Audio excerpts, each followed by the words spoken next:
Mom is threatening not to attend my wedding after my golden child brother proposed to my fiancée. So I told her she can toss her invite in the trash because I won't beg her to be there. Mark was my mom's baby boy and she didn't do much to try and hide it. If my sisters and I got gifts, they were for us to share, but my mom made it pretty clear that Mark's things were only for him and we shouldn't touch them. When Mark would screw up, I'd get punished for not being a good role model and showing him the proper way to behave. For example, Mark went through a phase of breaking his toys and I got the beating because obviously, he learned that behavior from me. It was around this time that I started distancing myself from my brother. I got my first job when I turned 17 because I wanted to finally get my car and make money that they couldn't force me to give to Mark. I got my first car at 18 after all of my hard work. When Mark expressed wanting my parents to buy him his car, my mom came to me and told me to give him my car because he needed it more. When I refused, she threatened to kick me out. At the start of the new school year, I moved away from college and cut contact with them. Around the time I moved back, my sister told me they had been seeing a family therapist and my parents wanted to apologize for their treatment of us. I was hesitant but agreed as long as they would be genuine, and the reconciliation process started when I moved back home. Then I met Jen. Jan and I met at a bar when I moved back in October and hit it off well. She was easily the most beautiful and intelligent woman I ever met and we met up a few times more before we made it official. I wasn't sure where my relationship with her was going or my relationship with my parents was going.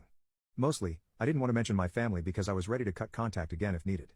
At dinner with my family, my parents asked to see pictures of my girlfriend, and they passed my phone around the table. Mark saw it and blew up calling me a poop brother for dating his ex-girlfriend. He demanded I break it off with her and I refused. When I asked Jen about it, she confirmed they dated and gave me the details about their breakup. They were only together for a month before he broke things off with her because he was bored of being in a relationship and never really wanted to settle down anyway.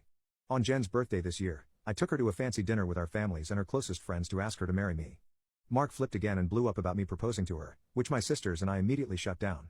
Mark had been quiet about the whole thing for the last 2 months.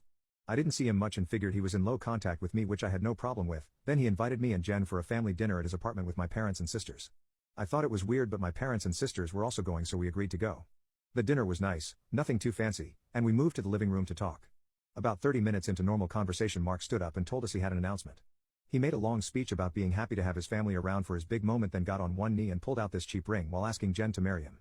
Jen was confused and uncomfortable. She demanded that he put it away and stand up. My dad tried to make a grab for Mark but I got to him first and punched him. He said something like wanting to show me that Jen wasn't really into me and just wanted to get back at him. This is the last straw.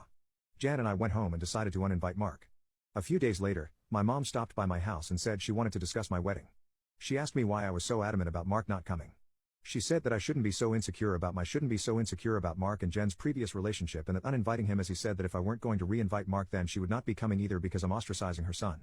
I shrugged and told her that if that's what she wants, she can toss her invite in the trash because I won't beg her to be there. She asked me if I would be okay with her not attending, and I told her it wouldn't be the first time she missed an event because of Mark.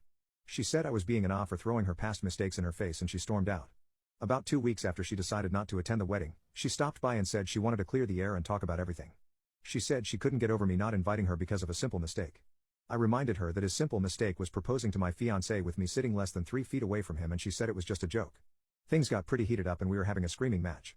Jen got up and started walking towards the door. My mom followed her, still screaming at her. By this point, she's yelling about her tearing our family apart. While Jen was unlocking the front door, my mom grabbed her hair and pulled her to the ground still screaming.